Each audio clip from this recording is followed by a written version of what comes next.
Alhamdulillah. Alhamdulillah.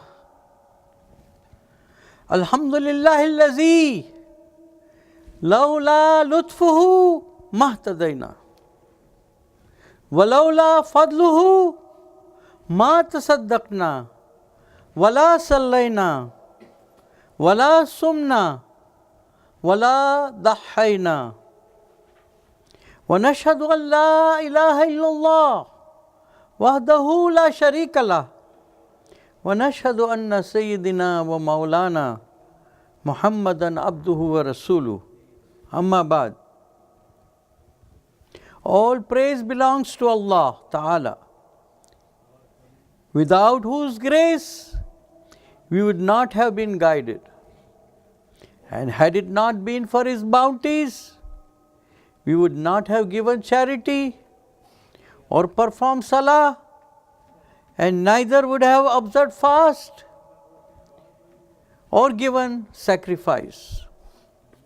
We bear witness that there is none deserving of worship except Allah, without a partner or an associate. And we bear witness that Muhammad sallallahu alayhi wasallam is His servant and messenger. Thereafter, my dear brothers and sisters in Islam, the month of Safar has drawn near to us. Maybe another week or so, the Safar will start. This is the month which is taken as a bad omen by some people.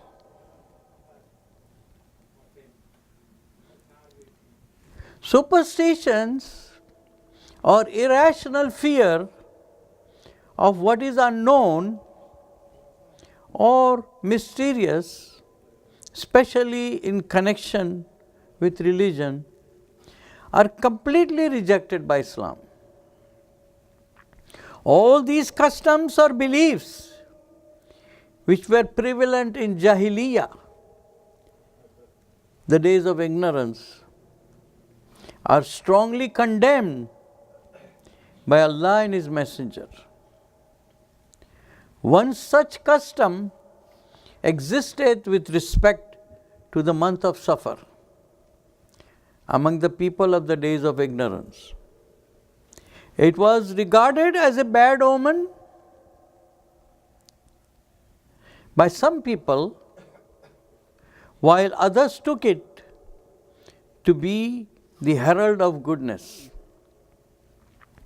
This led to the detestable practice of shifting the months around. Allah rejected this custom and stated that this shifting of the month was a cause for further kufr. A'udhu billahi minash shaitanir rajim. Bismillahir rahmanir rahim. Innaman nasi'u ziyadatun fil kufr. Similarly, Rasulullah sallallahu alaihi wasallam condemned the practice of taking Safar to be good or bad luck, and He rejected the habit of associating sorrows and grief with it. Once Muhammad bin Rashid told Rasulullah sallallahu alaihi wasallam that people were taking an ill omen from the entrance of the month of Safar. Rasulullah sallallahu alaihi wasallam said, "There is no ill omen in Safar." He sallallahu alaihi wasallam also said, taking omens by the flight of birds is shirk. He repeated this 3 times. Then he sallallahu alaihi wasallam said, there is nothing that Allah would not remove from us if we had trust in Him.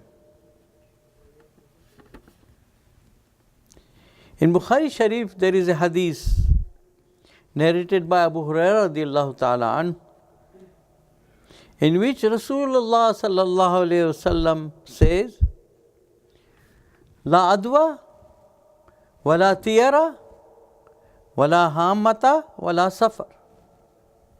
There is no spreading of disease from one person to another except with Allah's permission. Neither is there any taking of omens from the flight of birds, nor any evil in the sounding of the owl, and neither there is an ill fortune in the month of Safar. There are various explanations of this hadith. The word tiyara, denoting evil omen associated with the flight of birds, and the word hamat, meaning owl, relate to the belief of the Arabs of the period of ignorance. They believe that after a person dies, his or her soul enters in a bird. While some use birds to determine good or bad omen, they also considered the owl itself as a bad omen. And if it sat on someone's house, it is a sign of death for the resident of that house. This kind of belief is contrary to the teaching of Islam. Besides Arabs of the period of ignorance,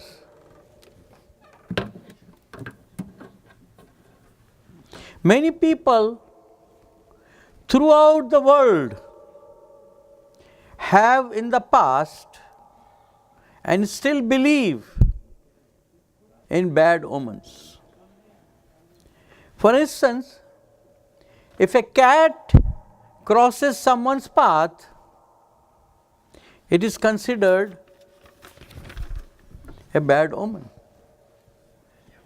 If someone sneezes once, it is considered a bad omen. Sneezing twice is okay. And Friday the 13th, which happens to be today, is considered bad luck by some Christians, because na'uzu billah, they believe, falsely claim that Isa alayhi salam was crucified on Friday the 13th. It is considered a bad omen, and so on and so forth. We come across many such superstitions in our daily life.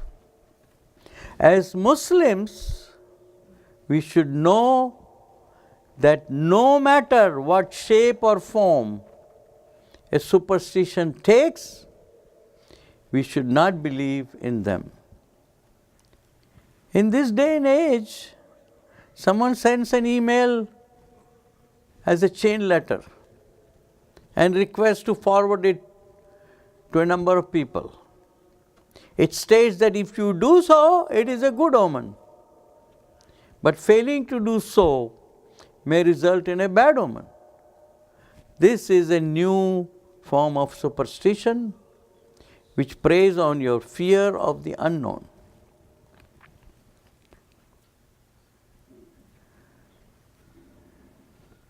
Do you know that number 666 is considered bad luck for being associated with devil? Once I had to be admitted for a surgery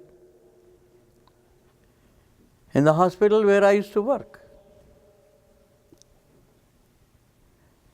The hospital was full, but I knew this room is there, nobody wants to go there. So I said, I will get admitted to that room 666. I have no problem. You know, we don't believe in superstition like that. And alhamdulillah, by the grace of Allah, everything went well. Ibn Masud radiallahu ta'ala anhu said, all of us sometimes have such baseless thoughts, except that Allah removes them through tawakkul, means trust in Him. From this statement of Ibn Masud radiallahu ta'ala anhu, we learn that tawakkul is in not believing in the heart the whisperings coming into mind with regard to bad omens. You know, shaitan puts all these whisperings in our head. Oh, if you do this, this will happen.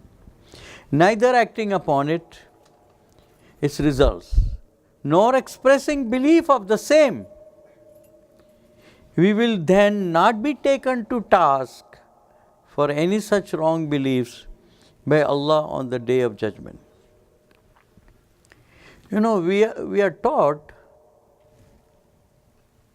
to recite Bismillahillazi la yadurru ma ismihi shay'un fil ardi wala fis sama wa huwa as-sami'ul alim. You know, if you fear anything from anything, all we have to say Bismillah, narrated by Ibn Umar radiallahu ta'ala anhu. La adwa wa la tiyara wa shu'ubu fi thalath fil mar'ate wa dare wa dabba. If ill omen was possible, it would be found in a woman, a house, and a horse. The bad omen, according to this hadith, is understood to be a woman who is not fertile or who uses scolding words, a house which is small and insufficient for one's needs, or is situated next to a bad neighbor. You know, my wife knew someone who retired and moved to South Carolina, and her neighbor made her life completely gone. You know, it's so difficult that finally she had to move out from there. To put up with bad neighbor is very difficult. So it could be in a woman who does not give birth to any children, or she uses scolding language with her husband, or it could be a house which is insufficient or which is situated next to a bad neighbor. That's why when you want to buy a house, you should be careful where you are buying the house.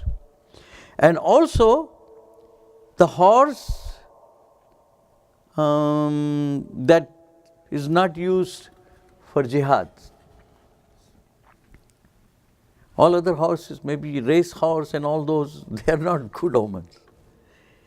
If it could have been a bad omen, that means there is no bad omen in these. Rasulullah Sallam says that if it could have been in these. That means there is no bad omen. So according to the scholars, the words "if it was possible" should be taken to mean there is no bad omen in these, according to the scholars. All right. In another hadith,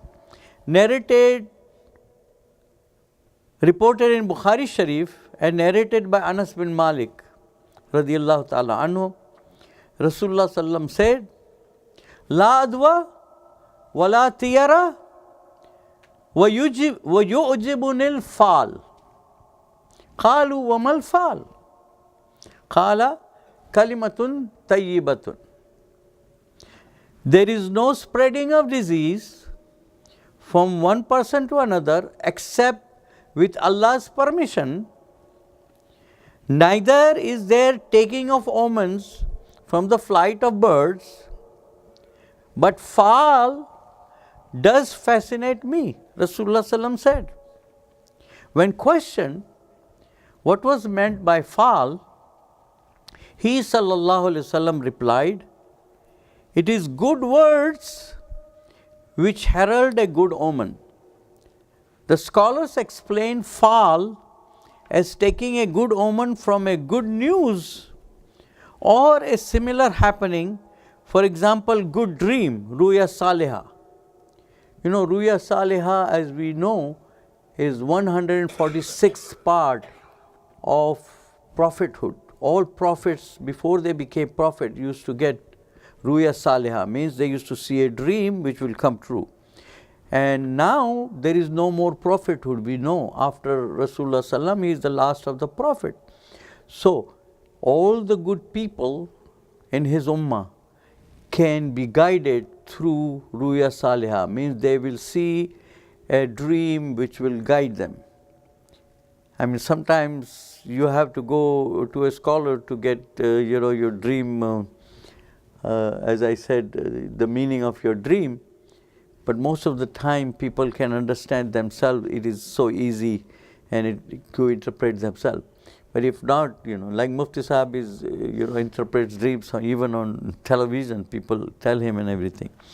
So, but everyone does not have the, the power to interpret dreams. So if you have a dream which is complicated, then you should go and see some scholar.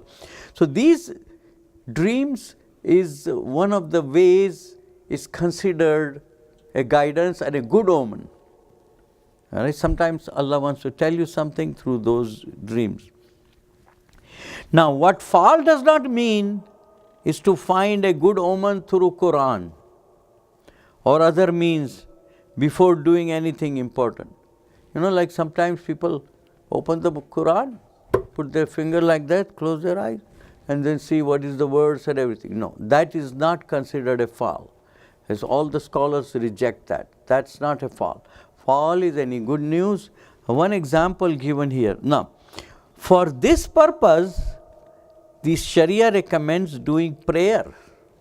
We do istikhara. If you want to do something, whether I should do this or not, if you are not sure about something, it's called istikhara. You pray 2 rakat nafil. And according to some scholars, only using these words, Allahumma khirli wa sakhir, that's sufficient. Anytime you want to make a decision and it's hard to make, whether I should do this or this, the best thing is to make 2 rakat, make a good wuzu, make 2 rakat nafil prayer if it is not in the makruh time. And then you ask Allah that, oh Allah, I have a problem making, there is a dua also. If you can read that, it's good. Otherwise, what the istikhara means is that you are asking Allah to decide for you. Big decisions like, shall I marry this girl or this girl or some other, buy this house or no, or big decisions. Not for little things like that. Sometimes you are stuck. You don't know what to do. So in that case, you are supposed to do istikhara. Don't make istikhara, by the way, for doing good things. Shall I go for Hajj or Umrah? No, don't, because those are, shall I go for prayer or no? No, those are the things, good things you don't make istikhara for. But when you get stuck to make a decision regarding, and the short dua, if anybody wants to memorize, it's just 3 words. Allahumma khirli wa sakhir. From istikhara, it comes istikhara. Khirli, choose for me, see, because I am not able to decide myself, so you decide for me. So Allah will guide you towards that, And the other method that is given in the books of, hadith and everything, they say that you pray 2 rakat and then you sleep and then you are going to get guided through your thing, or your mind will be converted towards the one or the other thing. Because if you are in between 2 things which you want to do, then Allah will guide you through that and you will start thinking about one thing only rather than the other. So this is istikhara. And there is a mannat also. Like suppose you want to make a mannat, you want to get something done. You don't have a child, you're not getting a child or something. Then you want to make a mannat. You make a mannat with Allah that, oh Allah, if this thing gets done for me, I will be regular in my prayers. I will, I will sacrifice one goat, I will do this. Or now, it is said that if you made a mannat and you said with Allah, any agreement with Allah that you are going to do, it becomes wajib for you to do that. So anytime if anybody makes a mannat, then I'm going to, for instance, somebody cannot break up the habit of smoking or something like that. And if he makes, I had a friend back home, and he quit. He was a chain smoker, 10 packets of cigarettes he used to do, all right, per day. And then he made a mannat to Allah. Oh Allah, if I can break this habit, I will do this, for you. So, it happened, and he just dropped cold turkey, and after that he never smoked. So this is the thing that Allah can guide us through these ways. Either we do istikhara or do mannat. But if you did mannat, then it becomes necessary for us to do, the sacrifice or whatever promise we made to Allah, we have to fulfill that. Let's see. Above mentioned ahadith that I mentioned here stress the importance of adwa, meaning the common diseases which people or animals acquire are not spread from one to another except with Allah's permission. Now, I am a microbiologist, clinical microbiologist. I know how the germs and the viruses and everything spread from one to another. Okay? So I understand this better. I used to think, that common diseases, and we will go more into those, what are those diseases which can spread. We Muslims here, our culture is such that when we greet each other, we shake hands. And the correct way of shaking hands with both the hands. One right hand, the other's right hand, and then you put the other hand like that. And there is a dua, yaghfirullahu lana wa lakum, when we say. When we greet, we say assalamu alaikum wa alaikum salam. That is the first beginning of greeting, Islamic greeting. The next is, if you know someone more, either you are going to hug that person or you are going to shake hands. So if you shake hands, you have to shake hands with the both hands. And in Abu Dawud Sharif, there is a hadith which says, if you say, when you are doing make the dua, yaghfirullahu lana wa lakum, may Allah forgive me and you. Now this is for the hereafter, which is a permanent life. When you say assalamu alaikum wa alaikum salam, peace be on you, that is for this world. That everybody is supposed to do. And when somebody says you assalamu alaikum, you're supposed to reply. A Muslim has a right on you that to answer that you answer the salam. You should reply to that.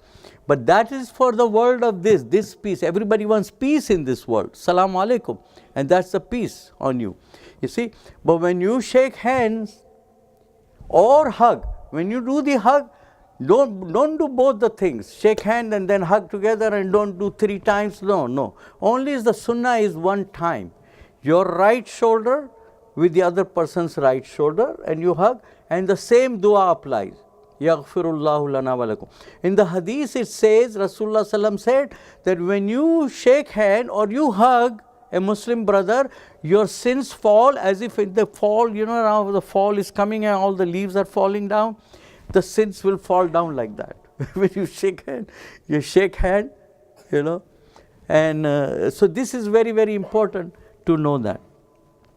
Now, we being Muslims, as I said, our culture is such, we shake hands. And if suppose we are worried about, now where do you carry most of the germs? In the hands. Because when you turn the knob of the door, or when you enter, or when something, all the places where people are turning, and suppose somebody had, and when suppose somebody sneezes, they put their hand over there, we are supposed to do that. Even in the prayer, you are supposed to, put your hand, backside of your hand, when you sneeze, all right? So this is the germs, they are on your hands like that, all right? And you know what happens? When you wash your hands with soap and water, 99.9999% of all the germs are washed out. Being a microbiology student, this is the first thing they teach you. This is how, and we Muslims, we make wuzu, we wash everything, we clean, we are always clean. So if we shake hands with other brother or Muslim, so there is a very little chance that if we have followed the hygiene, so we will not be passing on the germs to them. But even then, I will tell you, modern science has proven that germs do transmit from one to another. Okay? There is no scientific explanation for the fact that why some people get infected, means get sick, while others do not. Although various causes and factors are attributed, for being immune or immunocompromised. If suppose somebody has a cancer or is immunocompromised, that means they don't have that much resistance as a healthy person, is more prone to get infection than the other. No single cause or factor can be held responsible. There are certain exceptions to this rule. For instance, leprosy and plague, and as well as some viral infections, such as flu. Now the flu season is going to start, okay? All of these are preventable. You see, most of the infection, if I want to go to Saudi Arabia, for instance, for Umrah or Hajj, they require that I should take a meningitis shot, because the meningitis can be spread from one person to another, all right? And if suppose somebody had it, then a lot of people will get sick with meningitis, and which is a very serious disease. A lot of people can die with that. So they want the shots, you see. So we are planning to go for Umrah, so we took the shot for the, this thing. Now flu season comes, I always take flu shots, because it prevents you from the common flu virus, because this may be around. So Islam does not, prohibit us from taking precautions. We are supposed to take precautions for the disease. So these viral infections, for example, flu, can be prevented by through available vaccines. And in some cases, like I told you, Saudi Arabia, they required to take the shot. Now, a recent example everybody might have heard last year, a year before that, was Ebola virus. We were hearing a lot about that, which was rampant in West African countries like Liberia, Sierra Leone, and Guinea. It is a hemorrhagic fever which spreads through contact with infected individuals' body fluids. Okay? The mortality rate for this infection is very high. 50% of the people die with that one. See, and it spreads, very fast. All suspected patients are isolated, means quarantined for 21 days. Now this quarantine thing, Islam had started 1400 years ago, quarantine. They came to know about this later, you see. So I'm going to tell you about, there are definite proofs of these infections being contagious, all right. Some animal infections can be placed in this category, like plague and all, I told you, There are many ahadith regarding these contagious diseases.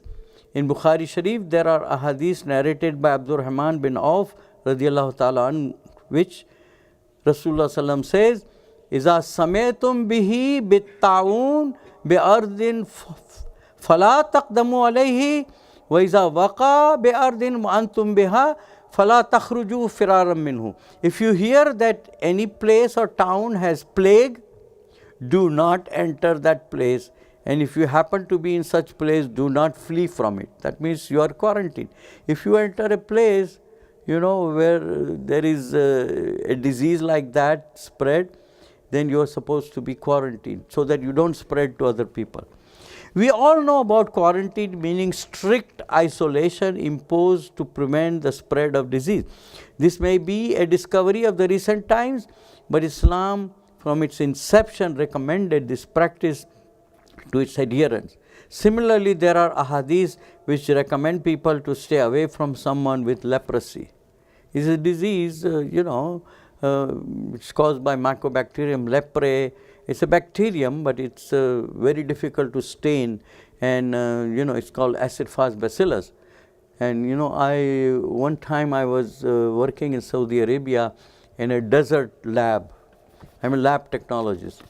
So a doctor sent me a nasal swab from an ambulance driver, and he wanted me to rule out leprosy. So when I looked at the stain, I used to work in the main lab before in Dhahran, which is the headquarters. But then I was transferred there. So there were only 4 technicians, and they did not have good reagents. So when I looked at the reagents, they were like very, very old. So I told the doctor, you will have to wait until I get the reagents from my main lab, which will take a couple of days. So he said, okay, I will wait. So I got the reagents, I stained it. Turned out to be positive. That means this ambulance driver was carrying the germs for leprosy. You understand? And that doctor had sent the same sample to other people before for so many years before. So he thanked me like anything, because he said, I had been sending the same sample for 5 years. I suspect this guy is carrying lepra bacilli, And that is the only way to diagnose it, to make a nasal swab and stain it with the thing. So this is what happens, as I said, that there are certain diseases, before in the past people used to stay away from the people like that who had leprosy and everything. Now when you get deformities and everything, that is not due to leprosy, it is the like a secondary problem with that one. Imagine if people tried to stay away from each other due to common illnesses. Our religion is based on close contact with each other to promote brotherhood. We are encouraged to pray together, eat together, and come together at many events and functions. According to the recommendations of infection control, as I said, the best remedy to avoid getting infected is washing of hands. If anyone washes hands with soap and water, 99.9999% germs are removed from hands. We Muslims practice this hygiene principle more than anyone else. In order for us to pray, we have to be in the state of purity. We are advised to use water to clean after passing urine or feces. Even, the best method when you go to the bathroom, best method. In those days they used to use dhela, they call it, like the stones. But now we have toilet paper. Okay. The best method is toilet paper, even if you pass urine, or number 2. Okay. Use the toilet paper, and sunnah is to use 3. So use 3 times. And then wash with water. That's the best method. Second best method is washing with water. And the last but mud, if you don't have, just paper, the toilet paper is sufficient. That will be okay, because that's what they used to do it before in Medina. But when they saw the people in other places, they were using water, then Rasulullah said that everyone should be using this method, because this is the preferred method. The preferred method when you go to bathroom, whether you do number 1 or number 2, is to use toilet tissue, and if you use 3, that's a sunnah, and then you use water after that. And if you didn't get any water anywhere, then toilet paper should be sufficient. In addition, we are recommended to cover our face with the back of our forearm when we sneeze. If anybody sneezes, this is the sunnah to do that. Okay, and also we say when somebody says sneezes, what they say, Alhamdulillah. You see, and the person who hears is supposed to give the answer, Yarhamukallah. May Allah have mercy on you. In a hadith it is mentioned that one of the rights of a Muslim is, to receive a reply from his brother, Yarhamukallah, may Allah have mercy on you. It is a mystery to scientific world that in spite of following the best possible preventive measures, some people get sick, while others, in the absence of such practices, do not get sick. A Muslim puts his or her trust in Allah after following the necessary precautions recommended by Sharia. A Muslim also knows that any and all misfortunes, including sickness, are the result of his or her own actions. See? And Allah does remove the ill effects of one's evil actions through prayer and patience. We are also told to seek the help of medical practitioners. If you get sick, you have to go to see a doctor if we acquire any disease or infection. But our trust should be in Allah and Allah alone, because any pill swallowed by a sick person asks Allah, should I cure this person or not?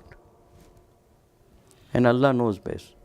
And also, one more thing that I forgot to mention, or maybe I said it already, that we say, Bismillahillazi la yadurru ma ismihi shay'un fil ardi wala fis sama wa huwa samiul alim. That's a big protection for us, that nothing can harm us. And as Allah said in the Quran, I will finish with this one, that ma asaba min musibatin illa bi iznillah wa man yu'min billah yahdi qalba. So nothing, no harm comes to anyone except with the permission and knowledge of Allah. And if anyone puts his trust in Allah, then Allah guides him to the right path.